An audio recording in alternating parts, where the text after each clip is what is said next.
Bien, bonjour à tous ceux qui vont se joindre à nous, soit sur YouTube pour écouter les vidéos ou sur pourchrist.com où vous pouvez les télécharger pour les conserver et aussi avec les PowerPoint ou les MP3 ou parfois des documents qui sont ajoutés en complément aux enseignements. Bien, aujourd'hui, nous allons regarder dans cette série des tabous, des affirmations qu'on entend chez les chrétiens ou des fois de la confusion par rapport à des choses. Et justement, aujourd'hui, on va regarder l'assurance de la vie éternelle. Et ça, c'est en général dans les églises. Certains vont dans un sens, d'autres vont dans un autre. Et on va examiner ça ce matin. Mais pour ça, Seigneur, on a besoin que tu nous guides, que tu sois avec nous, qu'on puisse comprendre quelle est ta volonté, quelle est ta vérité, Seigneur, qu'on veut suivre. Puis je te prie pour tous ceux qui écoutent, peut-être pour la première fois, que tu les guides, que tu les bénisses abondamment par ta parole. En ton saint nom, Jésus-Christ, Maître et Sauveur. Amen. La semaine dernière, on avait vu la vie éternelle. Beaucoup affirment, ben non, la vie éternelle, c'est impossible de perdre son salut, ou il y en a, non, ça, tu peux perdre ton salut, etc. Puis c'est ce qu'on a examiné. On avait vu aussi, est-ce qu'on aime ça quand on se fait avoir, on se fait tromper par d'autres, hein? Ben non, hein? Mais souvent, c'est parce qu'on n'a pas vérifié par nous-mêmes. Hein? Je me souviens, moi, de plein de publicités. Wow, t'as ça, là, ça va si bien à la télévision. Puis tu la jettes, hein, tu dépenses, tu attends, puis tu payes les frais de poste, etc., puis tu reçois ça, puis finalement, ça ne marche pas comme on t'avait dit. Mais si on fait ça avec notre éternité, hein, là, il va être trop tard. Ça ne sera plus juste une perte temporaire financière. As-tu la même foi que je parlais il y a 2000 ans, ou c'est une nouvelle foi qu'on a ajoutée? On a vu que par rapport à la doctrine du salut qui ne se perd pas, impossible à perdre son salut quoi que tu fasses, l'origine vient de Jean Calvin. Dans la théologie de Jean Calvin, personne d'autre avant n'avait jamais osé affirmer une telle chose parce que tu suivais le Seigneur, tu croyais, tu devais croire. Puis croire, c'est en continuer, non pas juste une fois dans le passé. Puis, ouais, quand on va arriver devant Dieu, il y a juste ce que lui va avoir dit qui va compter. Est-ce que tu crois que ça peut être possible d'être sauvé sans combattre pour garder la foi? Ben, Paul, lui, affirmait, il a gardé le bon combat de la foi parce qu'il a gardé la foi. Mais il n'aurait pas pu dire j'ai gardé le combat de la foi s'il aurait abandonné. Euh, le meilleur investissement, le plus important pour ta vie, on va y revoir ce matin. Est-ce qu'on n'a pas tout à gagner de prendre un temps vérifier? Puis c'est ce qu'on avait fait ensemble, puis beaucoup est demandé aux véritables croyants. Mais combien plus en recevra-t-il pour son éternité? Un trésor, même au-delà de ce que tu peux penser ou t'attendre. Aujourd'hui, on va regarder comment être en assurance d'être sauvé, mais selon le Seigneur et Sauveur Jésus-Christ, pas selon des doctrines qu'on nous a apprises. On avait vu aussi, est-ce qu'on est prêt à jouer notre vie éternelle, hein? Sans naître de nouveau, sans obéir, sans pardon, sans pardonner, sans engagement, sans calculer, sans persévérer, sans sanctification, sans le confesser, sans ses paroles, sans tenir à ses paroles, sans comprendre. Dans le fond, sans la foi. Tu es prête à ça? Mais si tu découpes des choses, c'est les paroles du Seigneur même. Est-ce que je peux affirmer que je crois au Seigneur Jésus? Dans ce cas-là, si je choisis juste les paroles qui me conviennent. Puis ce matin, ben, comment on peut l'être certain, en assurance d'être sauvé, mais selon les paroles de Dieu? Je le répète, c'est la chose la plus importante. Ta vie éternelle, puis en être certain. Il va être trop tard après.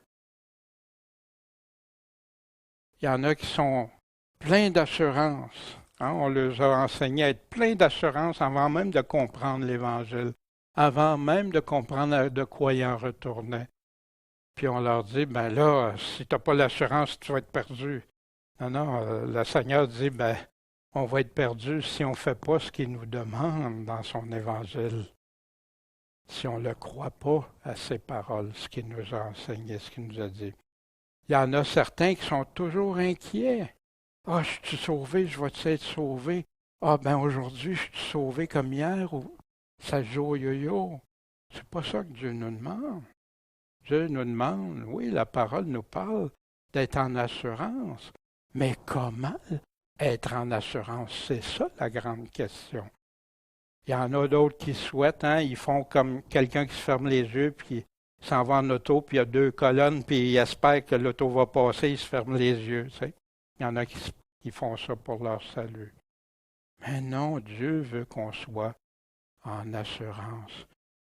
Puis après avoir cru et sauvé en espérance, comment demeurer en assurance? On va voir ça. Mais avant de dire qu'on est en assurance, on doit d'abord s'assurer de reconnaître le vrai du faux.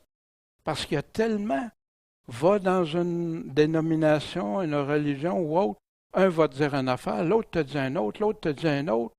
Mais attends, c'est où la vérité? Qu'est-ce qui se passe? Comment on va le savoir du vrai du faux?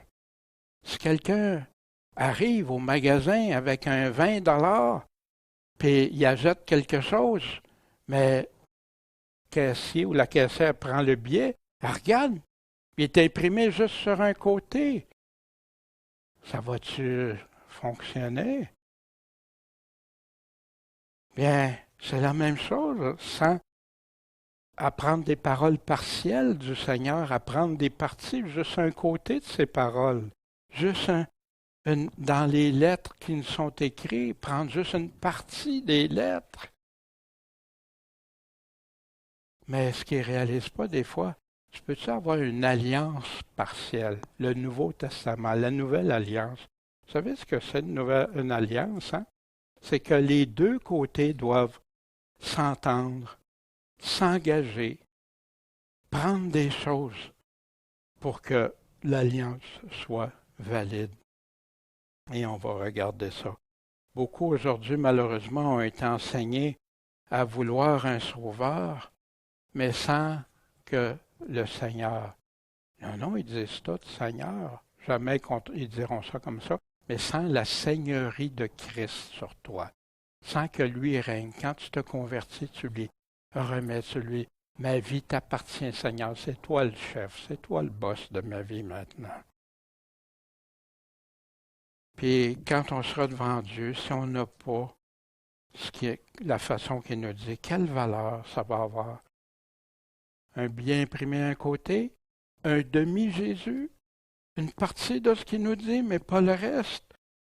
Un demi-fils de Dieu, parce qu'il y en a qui a d'autres Jésus, Paul nous en parle. Un faux fils, c'est plus le même fils. Un faux évangile, être fraudé. Maintenant, je la remets souvent, cette image-là, parce que elle est éloquente, en tout cas pour moi, puis pour d'autres qui ont eu à voir. Quand on s'est fait entrer quelque chose, c'est très difficile. Cette semaine, je parlais à quelqu'un que j'aime beaucoup, mais elle s'est fait rentrer dans la tête depuis l'âge de 5 ans que c'était ça, le vrai salut, la vraie Église et tout. Puis qu'elle peut même passer par Marie comme médiatrice, puis tout ça. C'est très difficile, très difficile. Puis il n'y a que l'amour de la vérité, puis l'Esprit Saint qui peut convaincre les personnes. Mais la même chose pour le salut, l'histoire de l'assurance du salut. On doit faire attention de ne pas tourner dans ça. Allons voir tout ce que le disque nous donne, puis même les deux côtés du disque. Puis après, on pourra affirmer dans un sens ou dans l'autre. Comment être sauvé? Tout comme l'Église, la même foi qui a été donnée il y a près de 2000 ans. Puis il arrivera que quiconque invoquera le nom du Seigneur sera sauvé. Ça, c'est Pierre qui dit ça. Puis plus tard, il dit, celui qui invoque le nom du Seigneur, qui marche dans la sainteté, je suis saint, soyez saints. Puis il nous donne tout ce que ça engage le nom, ce que c'est invoquer le nom du Seigneur.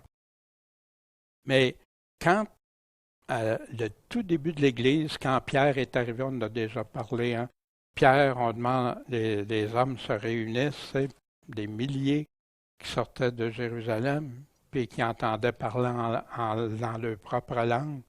Puis là, ils vont voir, puis Pierre leur parle, leur donne un discours sur la Bible, qu'est-ce qui est arrivé, puis qu'est-ce qui a été fait à Jésus. Puis eux autres écoutent, puis il y en a de ceux-là qui ont été touchés, émus, parce qu'ils ont entendu. Puis là, mais qu'est-ce qu'on va faire? Pierre leur dit, inquiétez-vous pas, faites une petite prière, puis vous allez être sauvés. Non.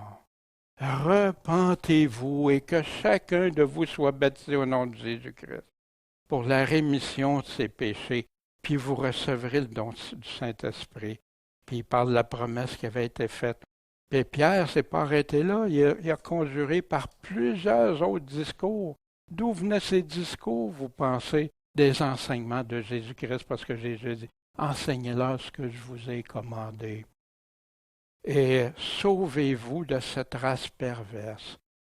Ceux donc qui reçoivent de bon cœur sa parole. Est-ce qu'on est comme ça? Est-ce qu'on a cette foi-là?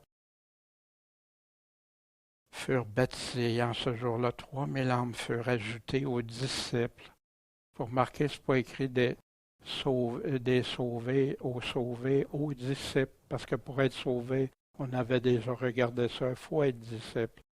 Or, ils persévéraient dans la doctrine des apôtres de Jésus, dans la communion ensemble, dans la fraction du pain, puis les prières.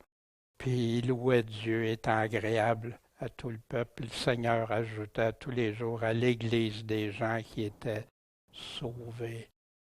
Ils étaient sauvés parce qu'ils devenaient ses disciples. Ils obéissaient à ce que Dieu leur disait. Ta vie éternelle, la mienne, celle des autres, c'est majeur parce qu'on vit juste une fois. Après ça, il va être trop tard. C'est la plus grande importance si tu veux.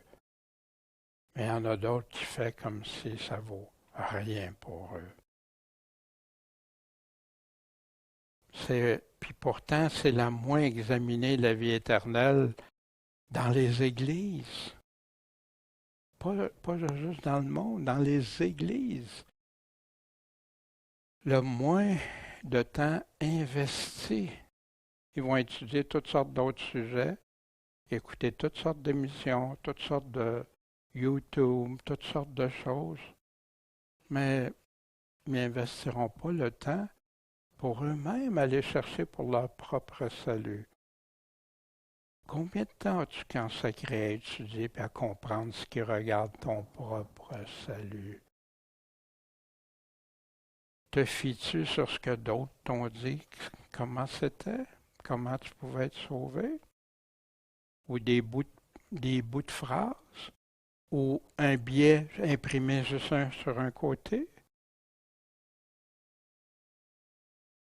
Puis c'est la doctrine qui a été la plus isolée du reste des critères et des conditions qui sont pourtant inclus noir sur blanc dans sa nouvelle alliance.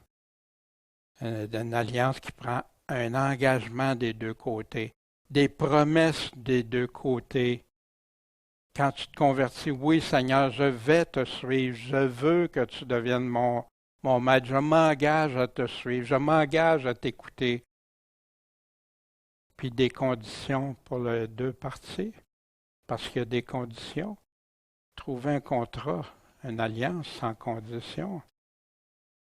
La première étape qu'on devrait regarder, c'est être sauvé. On est sauvé de quoi? Pourquoi? Puis comment? Après, s'assurer de bien connaître les exigences que le Seigneur demande pour être sauvé et obtenir la vie éternelle. Mais c'est là la faiblesse que les gens vont aller écouter des personnes ou lire juste quelques versets qu'on leur donne pour aller lire, puis ils ne lisent pas le reste, ils ne vont pas vérifier. La troisième étape, quel choix et engagement je prends? Parce que suite à ça, vous vous souvenez, les 4 terrains, la parole d'un 4 terrains, j'ai à prendre un choix, des décisions. La quatrième étape, ben là, comment être en assurance d'être sauvé sans douter? Mais savez-vous ce qui se passe? On montre plus aux gens comment être en assurance d'être sauvé sans douter avant d'avoir fait les premières étapes. C'est, tu ferais ça? Aller signer un contrat, un engagement, comme ça que le vendeur te dirait, ben, garde là, tu vas voir tout, hein? Tout va être merveilleux, tout est correct, tout est réglé. Mais tu n'as jamais vu c'est quoi l'engagement. Aujourd'hui, ce qu'on va faire, on va prendre la première lettre de l'apôtre Jean, qui parle directement de l'assurance du salut. Et d'ailleurs, moi, quand on m'enseignait sur l'assurance du salut, on allait chercher beaucoup des passages là. Puis regarde, là, il nous le dit. Mais ce que j'ai découvert par la suite, c'est qu'il ne me disait pas tout. On y allait chercher juste les versets qui pouvaient justifier la doctrine telle qu'elle m'était enseignée. Puis, mais l'apôtre Jean va parler directement pour les chrétiens.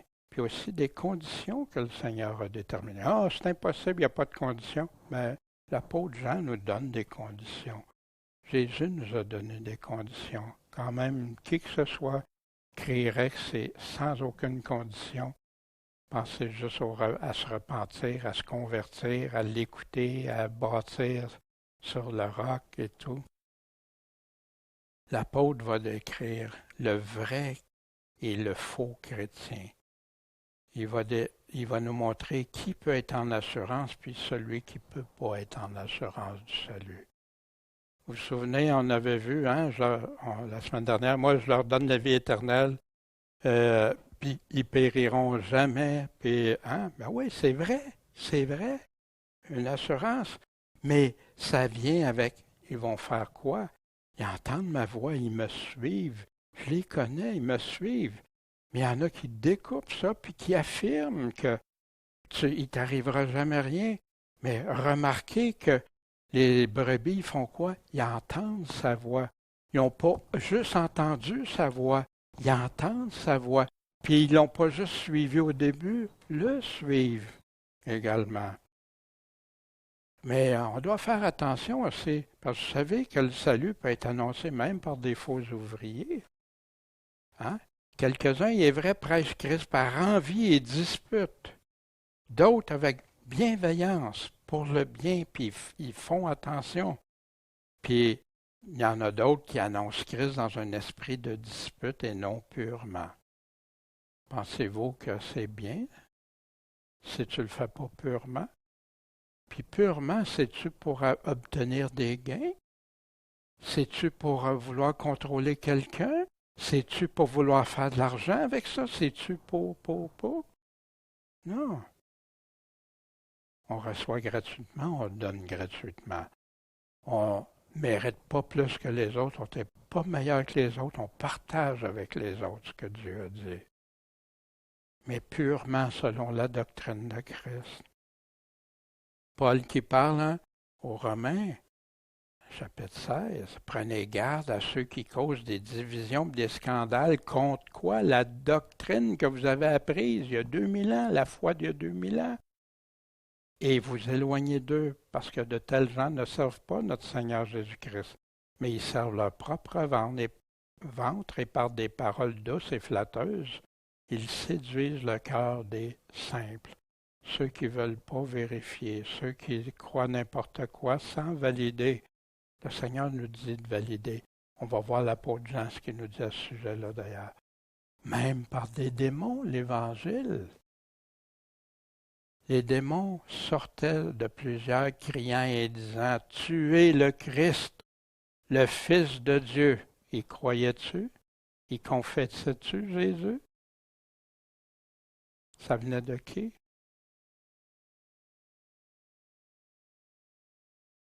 Dans Acte 16, hein? Une servante qui avait un esprit de python. Puis, ces hommes sont des serviteurs du Dieu très haut qui vous annoncent la voie du salut. Est-ce qu'elle disait la vérité? Ben oui. Mais est-ce qu'elle était de Dieu? Mais pourtant, elle disait la vérité. Voyez-vous, les tromperies, les choses peuvent venir de différentes façons. Fait ce qu'on va faire, si vous voulez bien, on va faire un exercice ensemble. On va examiner la lettre de Jean, la première épître de Jean qui nous donne la lettre, cette lettre-là. Et ça, c'est pas tellement important, on va regarder juste les autres affaires. Je vais vous montrer comment une lettre survolée avec quelqu'un qui a appris des choses, son esprit va être retenu par ça. Nous vous écrivons ces choses afin que votre joie soit parfaite. Amen. Nous sommes en communion les uns avec les autres et le sang de son Fils, Jésus-Christ, nous purifie de tout péché. Amen. Si nous disons qu'on n'a pas de péché, nous nous séduisons nous-mêmes, puis la vérité n'est pas en nous. Fait qu'il y en a qui prennent ça, je suis comme ça, je dois rester pécheur, je vais toujours être pécheur. Mais pas je dois, mais il est fidèle et juste pour nous les pardonner et pour nous purifier de toute iniquité. Si on dit qu'on n'a pas de péché, on le fait menteur, puis sa parole n'est pas en nous. Ça, c'est les versets les plus retenus. Si on va examiner la lettre, ce que j'ai fait, j'ai mis en surligné les paroles qui étaient en petit sur l'autre. Ce que nous avons vu et entendu, nous vous l'annonçons. Qui l'annonce? Les apôtres. Afin que vous ayez communion avec nous, afin que vous soyez, qu'on soit ensemble tous un dans la même foi. Or, le message qu'on a reçu de lui et que nous vous annonçons, c'est quoi le message qui parlait au verset précédent? C'est que Dieu est lumière et qu'en lui, il n'y a pas de ténèbres. Si, une condition, nous disons que nous sommes en communion avec lui et que nous marchions dans les ténèbres, nous mentons. Et nous n'agissons pas selon la vérité. Fait qu'on agit dans le mensonge, on est menteur. Est-ce que Dieu offre ça aux menteurs? Mais si nous marchons dans la lumière, puis regardez bien ici, comme il est lui-même dans la lumière, on doit marcher comme Jésus-Christ pour avoir, la lettre elle doit être prise dans son ensemble, pas divisée puis aller chercher les parties qui m'intéressent. Puis ici, si nous confessons nos péchés, il est fidèle et juste pour nous les pardonner. Vous savez qu'il y en a qui affirment, tes péchés passés, présents et futurs sont tous pardonnés d'avance. Mais pourtant, l'apôtre ici nous dit, si nous les confessons, les confesser, les avouer, et s'en défaire. Et on va voir tantôt ce qu'il va nous dire à ce sujet-là. La lettre survolée, mes petits-enfants, c'est le fun d'entendre. Et si quelqu'un a péché, on a un avocat auprès du Père, Jésus-Christ le juste. Amen. Merci Seigneur pour ça. C'est lui qui est la propitiation pour nos péchés, et pas seulement les nôtres, mais aussi pour ceux du monde entier. L'amour de Dieu est véritablement parfait en lui. Nous connaissons que nous sommes en lui. Toutes des choses rassurantes ici. Ce qui est vrai en lui et en vous, car les ténèbres passent et la vraie lumière, lui déjà. Celui qui aime son frère demeure dans la lumière et rien en lui ne le fait broncher. Le fait broncher, il y en a qui pensent que tu peux broncher bien facilement, puis toujours, puis tu ne seras jamais capable. Mais ici, il nous donne. Puis l'amour, ça va dépendre d'où vous entendez l'Évangile. Parce qu'il y en a, ils disent, il faut aimer ton prochain, c'est bien important, mais ils se détestent. Il y a des personnes qui ne sont pas capables de sentir. Maintenant, si on examine la lettre, mes petits-enfants, je vous écris ces choses, dans quel but? Pour que vous ne péchiez pas. Il venait de dire que si on n'a pas péché, oui, mais justement, il ne veut pas qu'on pêche. On va voir. Et par ceci, nous savons que nous l'avons connu. Comment savoir si nous gardons ses commandements à une autre condition? Si nous gardons ses commandements. Celui qui dit que je l'ai connu, qui ne garde pas ses commandements, est un menteur, encore menteur. Et la vérité n'est pas en lui. Mais pour celui qui garde sa parole, qui la met en pratique, c'est ça, garder sa parole. L'amour de Dieu est véritablement parfait en lui. Et celui qui dit qu'il demeure en lui doit aussi faire quoi? Marcher comme il a marché lui-même. Voyez-vous tout ce qui vient avec l'assurance? Ce qu'on ne peut pas effacer, mais qu'il y en a qui effacent facilement, où il leur donne un tout autre sens que les paroles simples que l'apôtre Jean nous a données ici.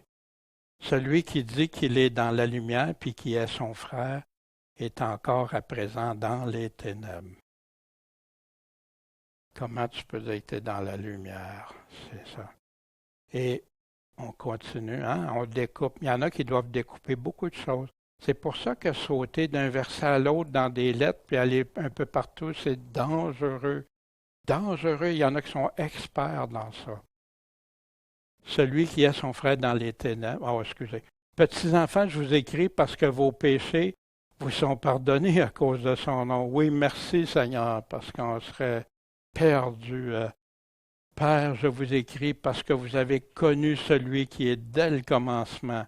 Jeunes gens, je vous écris parce que vous avez vaincu le malin. Petits enfants, je vous écris parce que vous avez connu le Père. Père, je vous écris parce que vous avez connu celui qui est dans le commencement. Jeunes gens, je vous ai écrit parce que vous êtes forts.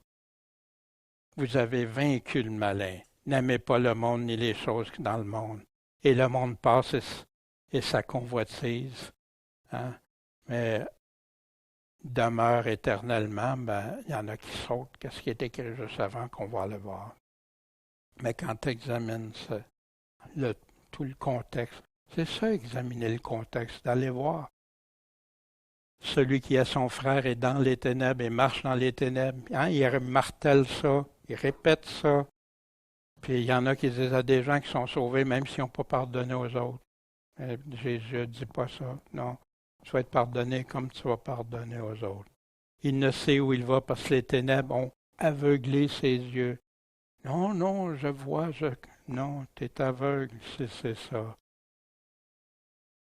Et voici, vous êtes forts, hein, jeunes gens, et que la parole de Dieu demeure en vous et que vous avez vaincu le malin. Vous voyez pourquoi vaincre le malin?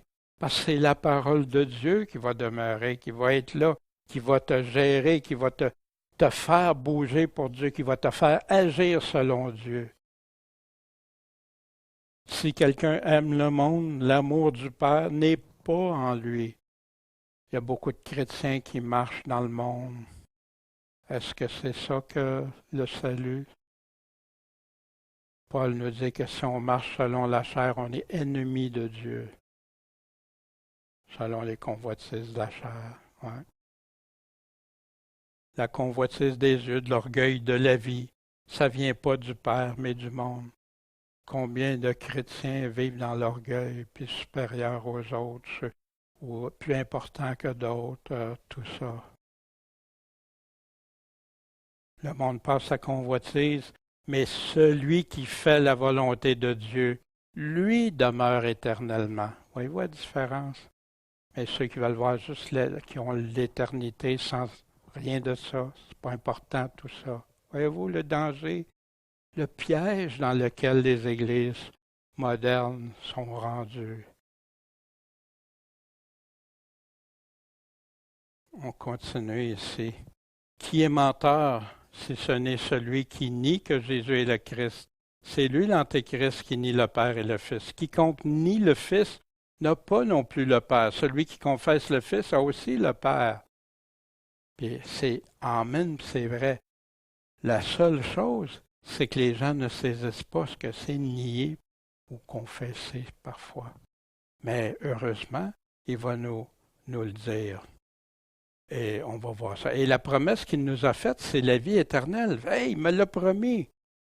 Mais l'onction que vous avez reçue de lui demeure en vous et vous n'avez pas besoin que personne vous enseigne. On avait examiné ça. Mais comme cette même onction vous enseigne dans toutes choses et qu'elle est vraie, véritable, qu'elle n'est pas un mensonge, quand il paraîtra, nous ayons la confiance devant lui à son avènement. Si vous savez qu'il est juste, ben vous êtes né de lui. Puis en passant, il y a des églises qui n'iront pas dans ces excès-là. Il y a des églises, merci Seigneur, qui restent attachées et qui vont regarder ce qui vient avec. Mais il y en a de moins en moins, malheureusement. Qui est menteur, celui qui nie, bon. Que ce que vous avez entendu dès le commencement demeure donc en vous. C'est quoi qu'il a entendu dès le commencement? La parole de Dieu, l'Évangile, et pas juste des bouts découpés. Si encore une condition, si ce que vous avez entendu dès le commencement demeure en vous, reste en vous, les paroles de Dieu restent en vous, vous demeurerez aussi dans le Fils et dans le Père. Mais si je le fais, ça ne demeure pas en moi, est-ce que je vais demeurer aussi dans le Fils ou dans le Père, selon ce que l'apôtre dit ici?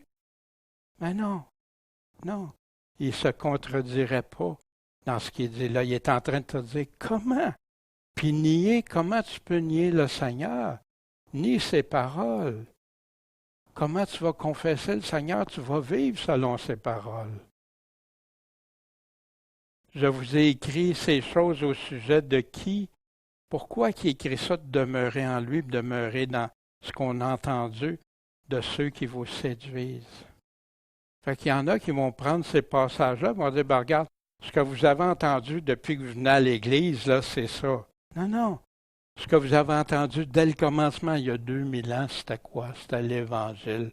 Ce pas les doctrines que l'homme a changées en cours de route. Puis, demeurez en lui selon qu'elle vous enseignez l'onction.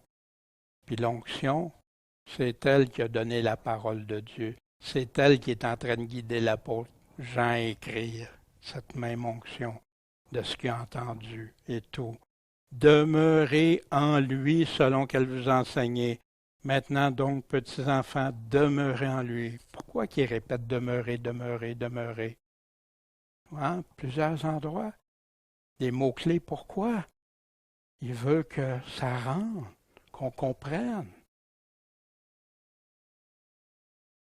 Quand il paraîtra qu'on ait confiance et que nous ne soyons pas confus, pas honteux devant lui à son avènement.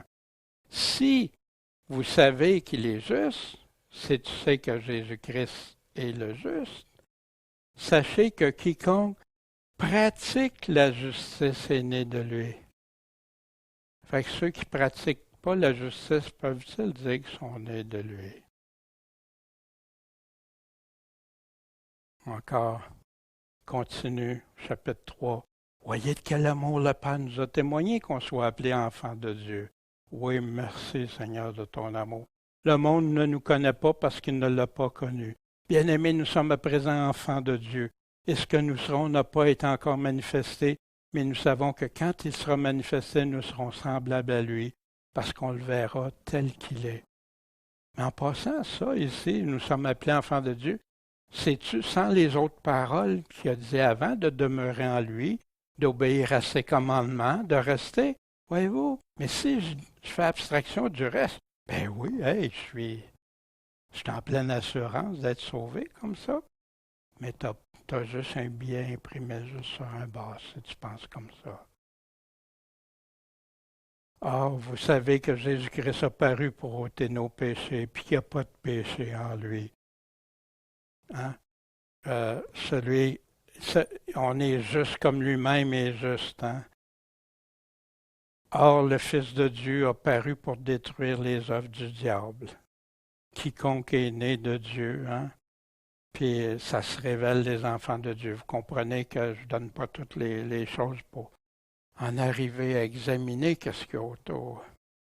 Il y en a qui font ça sans s'en rendre compte. Ils réduisent ou ils font du déni même, ou ils passent par-dessus des paroles. Ils lisent bien vite parce que ça ne marche pas avec ce qu'ils croient. Voyez quel amour le Père nous a témoigné, hein? Ben oui. Et que quiconque a cette espérance en lui, qu'on va voir Jésus, qu'on est ses enfants de Dieu, qu'est-ce qu'il fait? Qu'est-ce qu'il fait, celui qui est à présent enfant de Dieu? Il se purifie lui-même. Hein? Pourquoi? Il ne dit pas c'est juste Jésus qui nous purifie.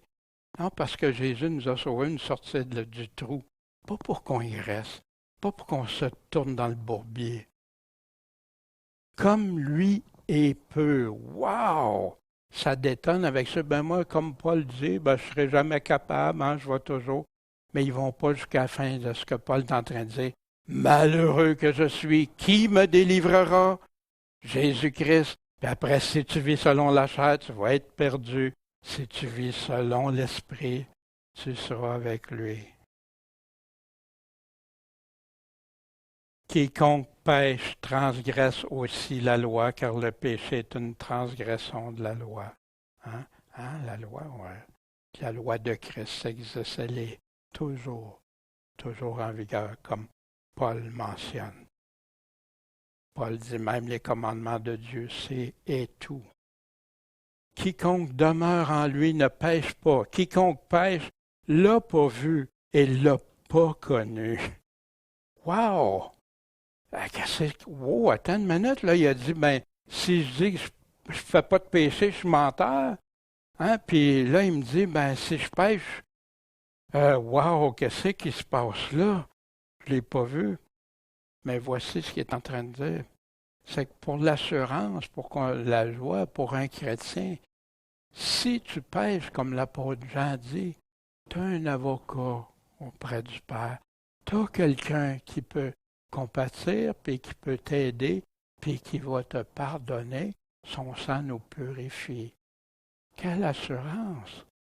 Mais ça prend tout le reste. Mais est-ce qu'il dit que je vis dans le péché? Que je pratique le péché?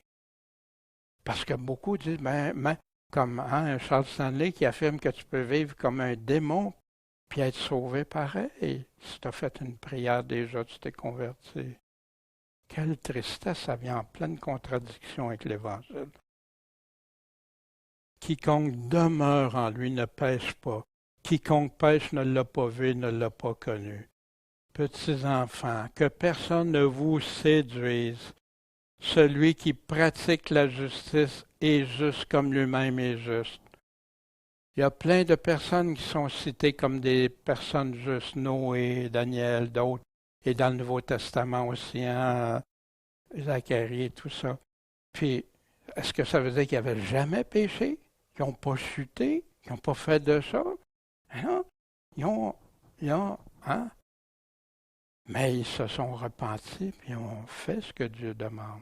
On chantait ce matin, s'il tombe, l'homme n'est pas terrassé. S'il tombe, car l'Éternel lui prend la main.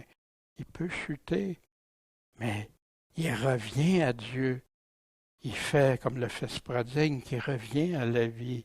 Il est avec Dieu. Il veut marcher pour Dieu. Son désir est là très fort.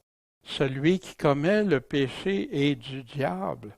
Fait que moi, au lieu de dire aux gens qui peuvent pécher et être sauvés, pareil, pourquoi qu'on n'entend pas, mais celui qui commet le péché, celui qui reste dans le péché, c'est du diable.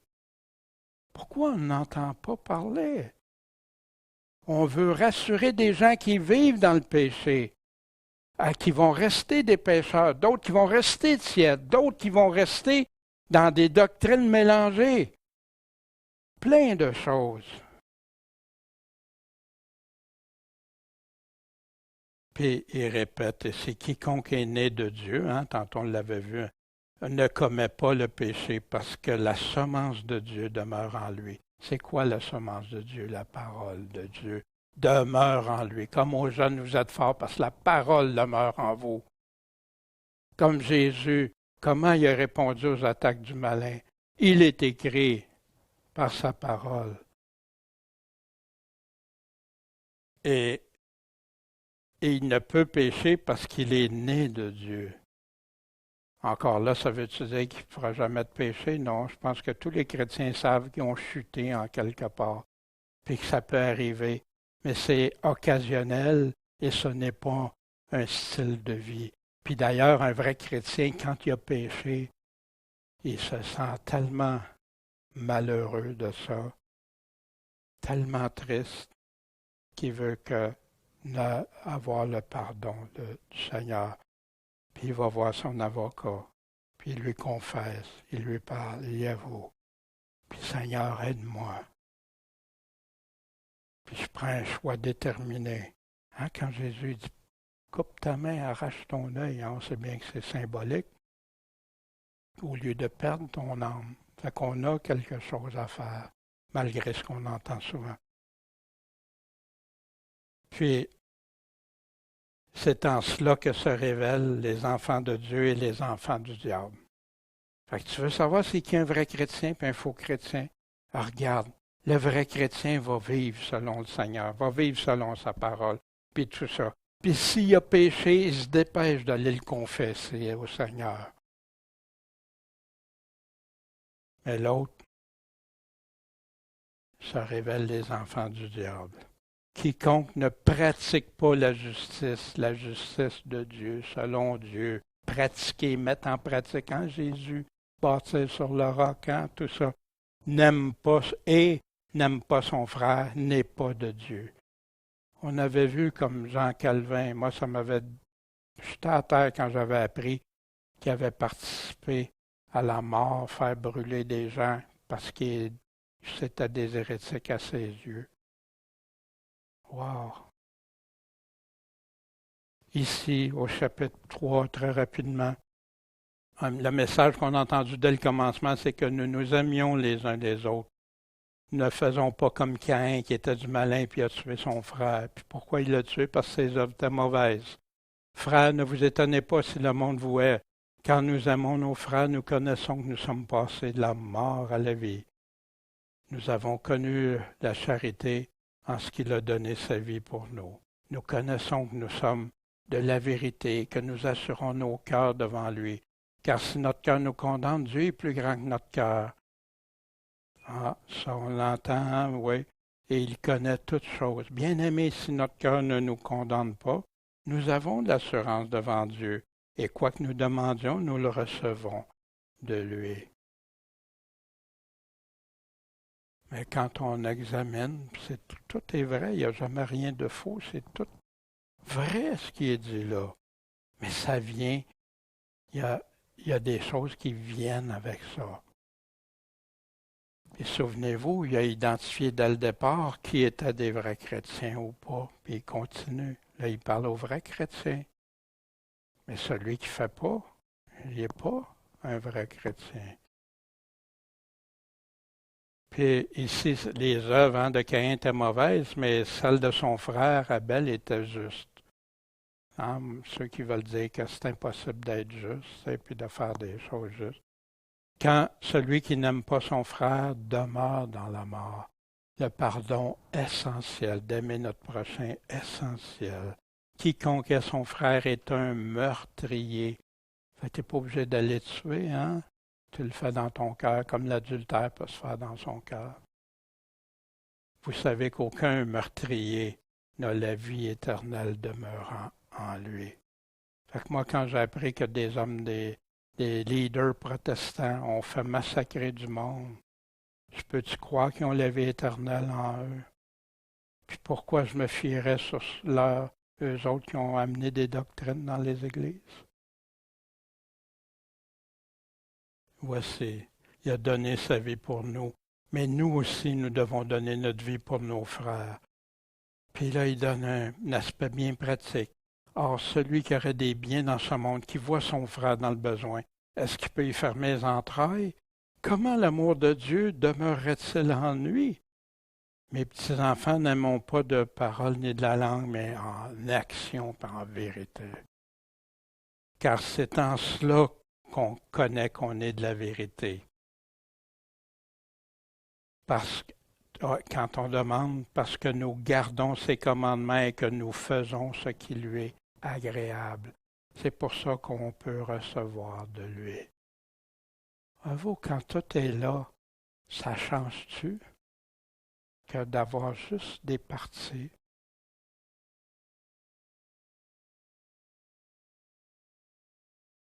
C'est ici son commandement qu'on croit au nom de son Fils Jésus-Christ, puis qu'on s'aime les uns les autres.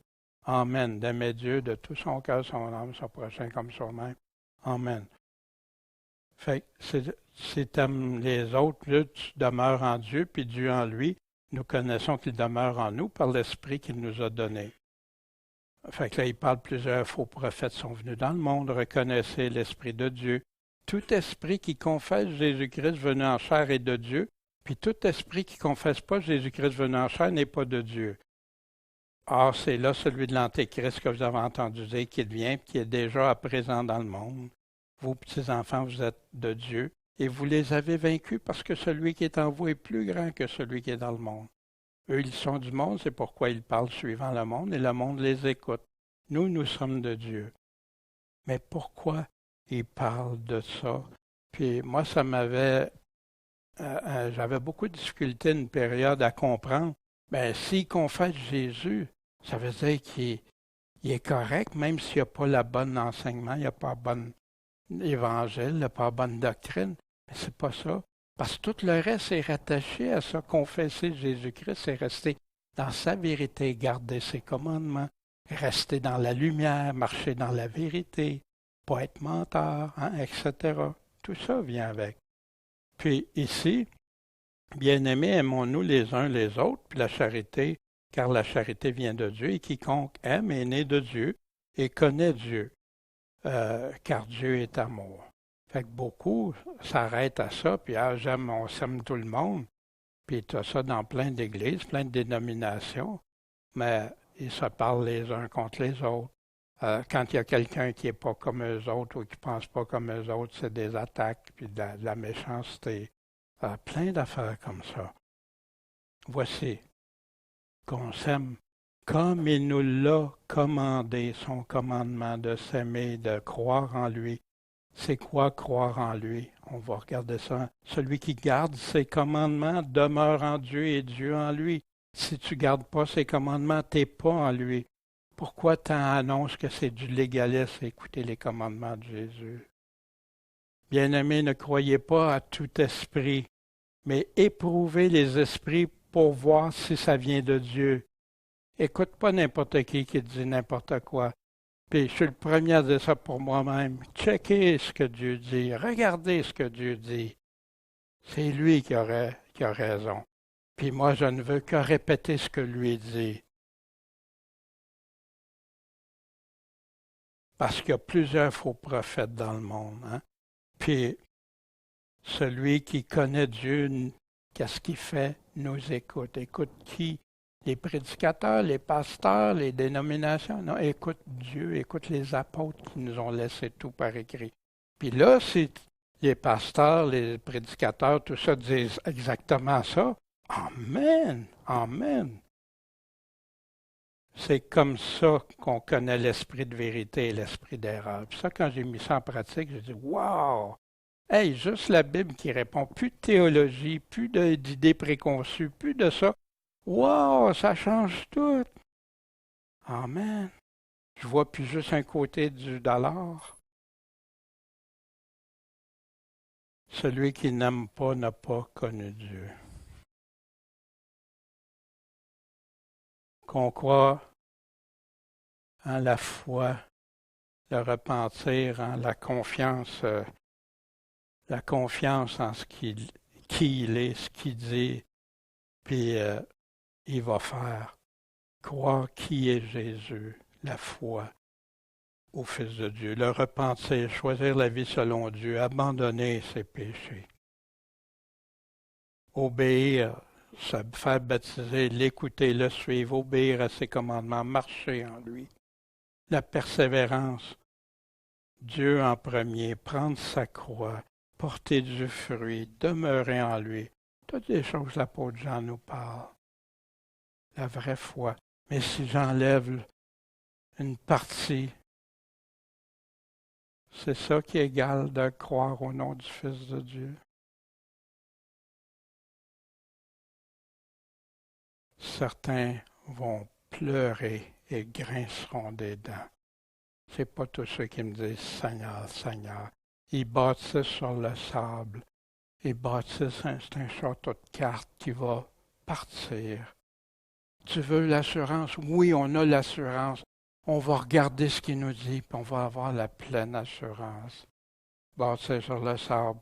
Si on regarde les 7 églises, les promesses seulement pour les vainqueurs, pour la vie, ceux qui vont recevoir la vie, qui vont avoir été fidèles jusqu'à la mort, des avertissements, des conditions, des conséquences. Ceux qui ont reçu des talents, même celui qui a voulu garder, il a dit, ce que tu penses avoir va être enlevé puis donné à d'autres, même si tu crois avoir ça. De quoi il parlait, vous pensez? Le serviteur fidèle, infidèle, les 4 terrains, la semence dans les 4 terrains. Puis ici, dans Jean chapitre 4, l'amour de Dieu a paru à ce que Dieu a envoyé son Fils unique dans le monde, afin que nous vivions par lui. Et en ceci, l'amour, c'est que ce n'est pas nous qui avons aimé Dieu, mais que c'est lui qui nous a aimés, puis a envoyé son Fils en propitiation. Merci Seigneur. Bien-aimés, si Dieu nous a ainsi aimés, nous devons nous aimer les uns les autres. Personne n'a jamais vu Dieu. Si nous aimons les autres, les uns les autres, Dieu demeure en nous et son amour est accompli en nous. En ceci, on connaît qu'on demeure en lui et nous en lui, c'est qu'il nous a donné son esprit. Et nous avons vu, nous rendons témoignage que le Père a envoyé le Fils, le Sauveur du monde. Quiconque confessera que Jésus est le Fils de Dieu demeure en lui et lui en Dieu. Oui, mais il y en a qui vont découper ça, mais ils ne tiennent plus compte du reste. Non, ça va avec tout le reste. Ça vient avec tout le reste. Et c'est comme ça, il continue, puis il parle de ceux qui ont la pleine assurance parce qu'ils demeurent, parce qu'ils appliquent tout ce qui est dit. Ben là, ils ont la crainte. La crainte n'a pas la crainte d'une punition. Tu es en pleine assurance parce que tu fais ce que Dieu te demande. C'est ça la différence. Et voici où c'est un passage entre le reste était souvent dit tel quel. Mais ici, il nous dit en ceci, la charité est accomplie en nous afin que, dans le but, il faut que ça accomplisse en nous, pour qu'on ait confiance au jour du jugement. C'est quoi? Que tu aies mis en pratique l'amour, que tu aies mis en pratique ce qui est en train de te dire, ses commandements et tout. C'est que nous sommes dans ce monde tel qu'il est lui-même. Souvenez-vous qu'est-ce qu'il disait, comment être selon Jésus.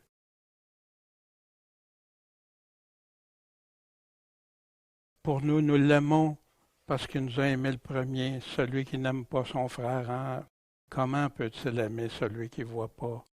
Quiconque croit que Jésus est le Christ est engendré de Dieu. Puis, quiconque aime Dieu qui l'a engendré, nous connaissons en ceci que nous aimons les enfants de Dieu, c'est que nous aimons Dieu.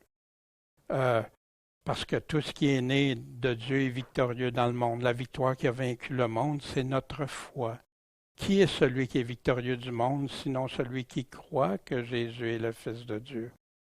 On a vu c'est quoi croire. Jean nous l'explique, c'est quoi vraiment croire. C'est ce même Jésus-Christ qui est venu avec l'eau et le sang. Non seulement avec l'eau, mais avec l'eau et le sang. Et c'est l'Esprit qui en rend témoignage parce que l'Esprit est la vérité. Il y en a aussi 3 qui rendent témoignage sur la terre, l'Esprit, l'eau et le sang. Oui, il y en a dans le ciel, puis il y en a sur la terre qui rendent témoignage. On n'ira pas dans tout ça, mais j'invite ceux qui sont intéressés. On a les enseignements de tout ça dans la lettre de Jean là, sur le site, sur les sites.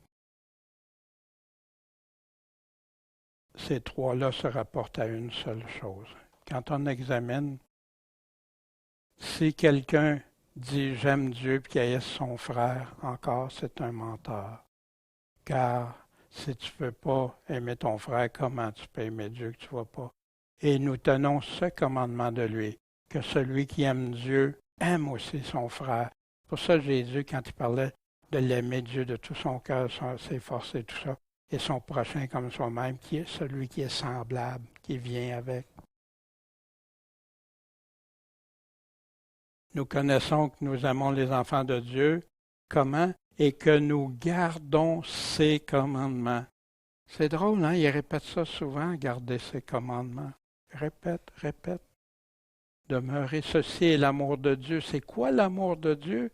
C'est que nous gardions ses commandements. Exactement Jésus qui dit, si vous m'aimez, vous gardez mes commandements.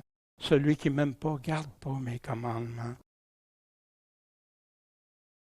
Puis, c'est qu'on garde ses commandements. Ah, ces commandements ne sont pas pénibles. Parce que tout ce qui est né de Dieu est victorieux du monde. La victoire qui a vaincu le monde, c'est notre foi. Pourquoi c'est pas pénible? Parce que ta foi va te faire aller, va te faire endurer des choses. Ta foi va te faire combattre. Ta foi va t'amener. Puis tu vas être vainqueur. Pour ça, c'est pas pénible. C'est bien moins pénible pour ceux qui ont la foi puis qui endurent des choses que ceux qui n'ont pas la foi. Et s'il y en a trois qui rendent témoignage dans le ciel, le Père, la Parole et le Saint-Esprit, ces trois-là sont un. Je l'ai souligné ici parce que dans beaucoup de versions de Bible, ils les ont enlevées, ces paroles-là. Dans des Bibles qui nous disent plus modernes, mais que pourtant ces textes-là se retrouvaient dans les formes anciennes. Et si on reçoit le témoignage des hommes, le témoignage de Dieu est d'un bien plus grand poids. Et c'est là le témoignage que Dieu a rendu de son Fils. Fait qu'ici, celui qui croit au Fils de Dieu a le témoignage de Dieu en lui-même. Celui qui ne croit pas, Dieu le fait menteur, puisqu'il n'a pas cru au témoignage que Dieu a rendu de son Fils. On a vu c'est quoi croire en son Fils encore. Et voici le témoignage. C'est que Dieu nous a donné la vie éternelle. Et cette vie est dans son Fils. On ne peut pas avoir la vie éternelle si on ne demeure pas dans son Fils.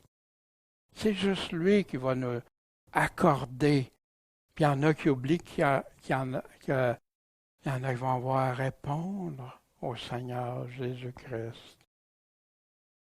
Voici. Qui a le Fils a la vie éternelle. Qui a le Fils? Ça veut dire quoi avoir le Fils? C'est être en lui, demeurer en lui. Avoir Jésus-Christ en nous. Celui qui n'a pas le Fils n'a pas la vie. Il n'y a pas la vie éternelle. Je vous écris ces choses à vous qui croyez au nom du Fils de Dieu, afin que vous sachiez que vous avez la vie éternelle. Tous ceux qui ont écouté ce que l'apôtre Jean dit, wow, vous êtes des vrais chrétiens. Soyez rassurés. Soyez pleins d'assurance.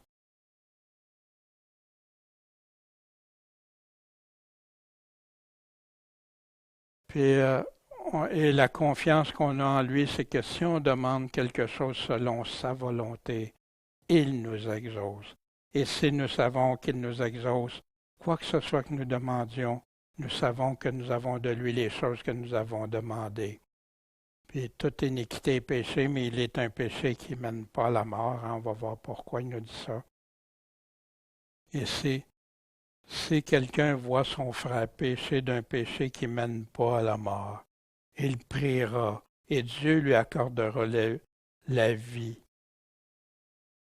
Puis, il y a un péché qui mène à la mort, puis il dit de ne pas prier pour ce péché-là.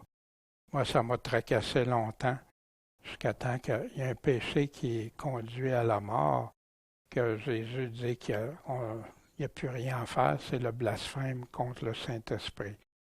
J'ai eu déjà bien peur, j'ai dit, coudonc, parce qu'il y en a qui disaient, si tu ne crois pas, c'est comme, c'est ça, wow. Non, parce qu'ils ont dit que les œuvres de Jésus-Christ venaient du malin, alors que c'est de l'Esprit Saint. Fait que, et ici, hein, en terminant la lettre, nous savons que quiconque est né de Dieu, en passant, on a vu les 5 chapitres, là, nous savons que quiconque est né de Dieu, le malin ne le touche pas.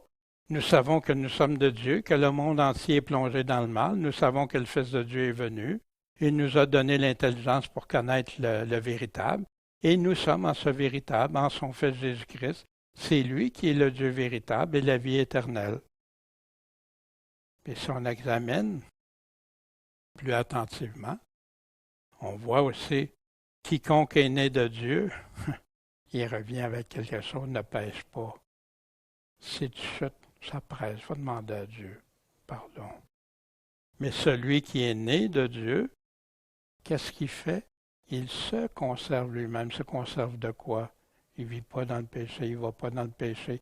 Il fait attention. Puis avant de faire quelque chose, il y en a qui, c'est en répétition. Ah, j'ai péché, j'ai péché, j'ai péché. Il retombe tout le temps dans les mêmes affaires, puis ça continue. Ah, Dieu va quand Dieu voudra, il va m'empêcher. Non, Dieu dit, faites ce que vous avez à faire. Conservez-vous. Coupe ta main s'il faut, si ça un piège.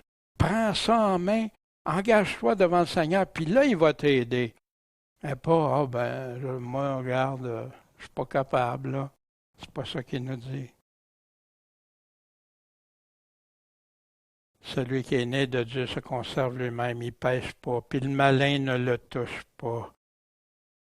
Puis là, on sait qu'on est de Dieu. Petits enfants, gardez-vous des idoles. Pourquoi qu'il dit ça, de se garder des idoles? Parce qu'il y a plein d'idolâtries dans les églises. C'est pas juste, il y en a qui pensent que c'est des statues, puis ça, il y a plein. Plusieurs choses sont des idoles. Tout ce qui peut remplacer Dieu. Tout ce qui peut devenir plus important que Dieu. Ma théologie devient plus importante que qu'est-ce que Dieu dit. Ma pensée devient plus importante que ce que Dieu dit. Je suis plus intelligent que Dieu dit. Là, c'est moi-même qui se trouve encore plus. Voyez-vous, ça n'a aucun sens. Car nous sommes devenus participants de Christ, pourvu que nous conservions ferme jusqu'à la fin notre première assurance. Pourvu que. Comment on peut savoir le vrai du faux? Hein? Si l'argent ne pousse pas dans les arbres, les faux billets ne sont pas non plus remboursables. Hein? Imagine ton salut. Ces quelques trucs vous éviteront en plus de faire circuler de l'argent qui pourrait servir à financer le monde organisé. Hein, puis là, il te montre comment identifier les faux billets. Mais tu prends un vrai billet, tu l'examines. Prends l'Évangile puis examine. Si l'Évangile ne peut pas être changé, les fausses doctrines qui ne proviennent pas de Dieu ne pourront pas te donner accès au salut. Tout comme pour éviter de se faire voler par de la fausse argent, examine attentivement à partir du vrai pour ne pas se laisser séduire, puis pas te laisser voler ton âme par un semblant de salut incomplet. Les fausses promesses, ceux qui promettent la liberté, ceux qui promettent que tout. Mais ici, voici ce que Paul nous dit. Mais je crains que comme le serpent séduit Ève par sa ruse, vos pensées se corrompent en se détournant de la simplicité qui est en Christ. Puis remarquez que plein de versets qu'on a vus, plein de passages, ils ont toute une grande théologie qui vient avec ça. C'est plus simple. Car s'il venait quelqu'un qui vous prêchait un autre Jésus, oui, tu peux prêcher un autre Jésus. Si ce n'est pas exactement le même des Écritures, puis avec les deux côtés imprimés, c'est un autre Jésus. C'est un demi-Jésus. Ah! Mais les gens ne réalisent pas, mais c'est ça qu'ils font. C'est un autre Jésus que nous vous avons prêché, les apôtres, ou un autre esprit que celui que vous avez reçu. Tu as déjà reçu. Hein? Il y en a qui disent, oui, ça te prend une expérience de plus, ça te prend. Si ça prend ça. Ou un autre évangile que celui que vous avez embrassé dès le départ, ce que vous avez entendu depuis le début. Vous le supportez fort bien. Parce que de tels hommes sont des faux apôtres, des ouvriers trompeurs qui se déguisent en apôtres de Christ. Cela n'est pas étonnant car Satan lui-même se déguise en ange de lumière. Il n'est donc pas surprenant que ces ministres se déguisent aussi en ministres de justice, mais leur fin sera selon leurs œuvres. Plein d'avertissements au travers du Nouveau Testament, remplis dans tous les livres. Parole de Jésus, parole des apôtres, tous les apôtres en ont parlé. Puis dans l'Apocalypse aussi. Mais voici, qui ont choisi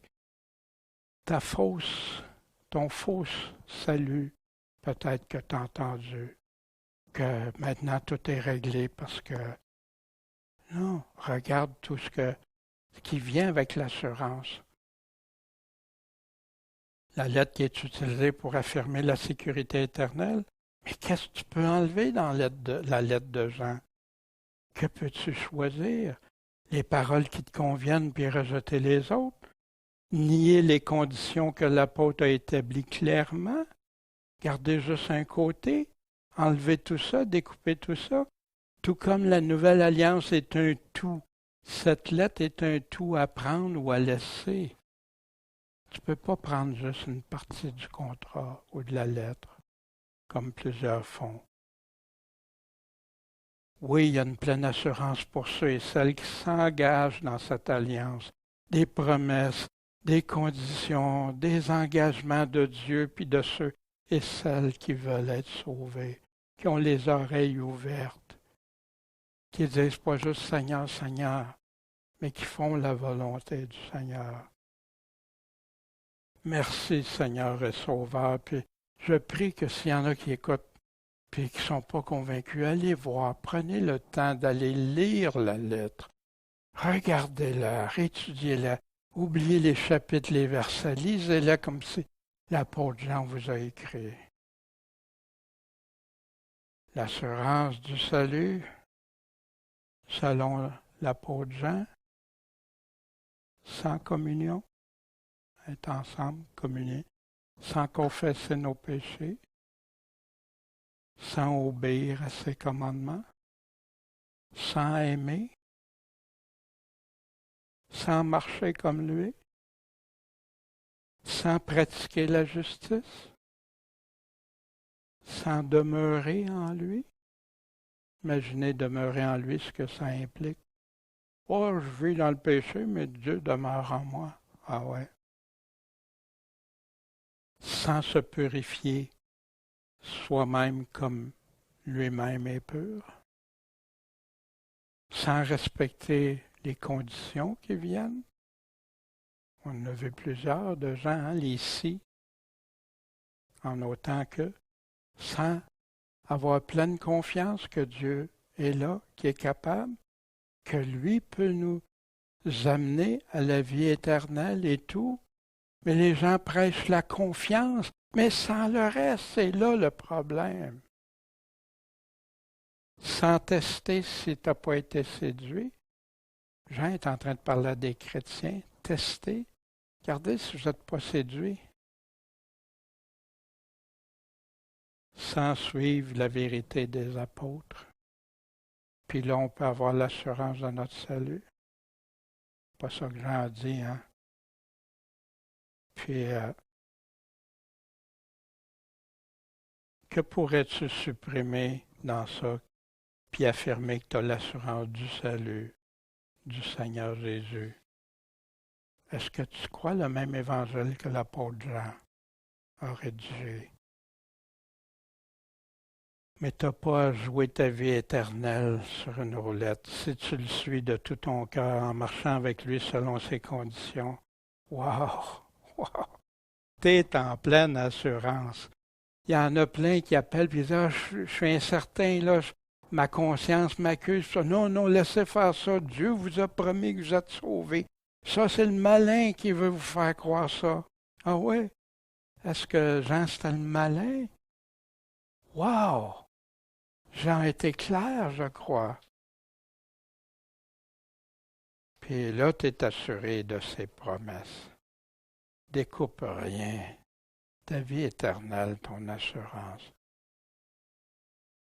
Puis, je ne relirai pas, mais je la laisse là en référence pour ceux qui veulent aller voir dans 2 Pierre. Il nous dit quoi faire pour avoir cette assurance, puis être pleinement sauvé, avoir le salut de Dieu, puis les efforts qu'on doit faire, le combat que ça demande, la foi. Puis, par ce moyen, l'entrée du royaume éternel de notre Seigneur et Sauveur Jésus-Christ vous sera abondamment donnée. Voici le même Pierre qui disait, car le temps vient où le jugement doit commencer par la maison de Dieu. Puis s'il commence par nous, quelle sera la fin de ceux qui n'obéissent pas à l'évangile de Dieu? ceux qui n'obéissent pas à ces paroles d'Évangile-là. Et si c'est à grand-peine que le juste est sauvé, que deviendront l'impies et le pécheur? Pourquoi qu'on annonce toujours que le salut est si facile?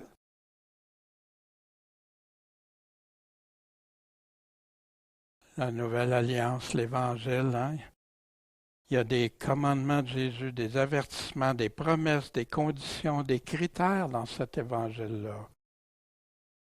Mais il y en a qui s'amusent à découper, enlever les paroles qui ne leur semblent pas agréables, parce qu'ils veulent juste les paroles agréables. Ils ne veulent pas entendre le sel aussi de l'Évangile. Puis le levain, ça a un effet de boule de neige. Quand tu ajoutes avec des pensées d'homme ce que Dieu dit, qui fait développer ton imagination des théories, puis là, ça devient de la théologie, des confessions de foi qui remplacent la vérité de Dieu, la parole pure, puis qui fait disparaître. Ah non, ils s'en servent encore. Non, non, la Bible, c'est notre autorité.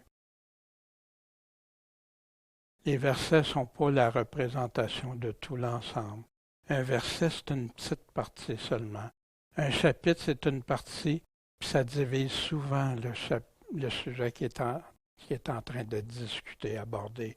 Le contexte de la lettre, l'épître, c'est déterminant pour comprendre. C'est ce qu'on a fait avec Jean. Et doit être attaché à tout l'ensemble de la Bible. Ça ne doit pas se contredire avec les autres. Sans contradiction, rien. Puis si tu regardes, si tu dis croire, c'est avec tout ça, tu n'as aucune contradiction. C'est ceux qui disent croire, ça, mais c'est sans ça. Là, ça devient contradiction. Quand on voit juste la pointe de l'iceberg, hein? Puis on dit c'est ça, c'est ça. Non, regarde l'ensemble, regarde l'ensemble. Fais pas un Titanic de ta vie éternelle. Bon Père Céleste, merci de ta parole. Je te prie pour ceux qui vont écouter, Seigneur, de les amener à toi.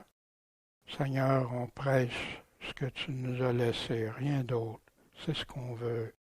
Puis par amour pour les autres, même avec tous les rejets que ça apporte, toutes les condamnations même de d'autres et tout ça. Seigneur, c'est toi. Un jour, c'est à toi qu'on va répondre. Un jour, ce que je dis ici, c'est à toi. Fait que je veux rien ajouter à tes paroles, mais dire comme c'est dit dans tes paroles, Seigneur. Puis convainc des personnes qui ont besoin, Seigneur, d'entendre ces choses-là. Attire-les qui viennent écouter ces paroles-là, puis qui peuvent voir aussi la différence entre toute ta parole ou ta parole séparée du reste. Bon Père Céleste, merci et Amen. Seigneur Jésus-Christ, qu'on a hâte de voir, le Maître de nos vies et notre Sauveur. Amen.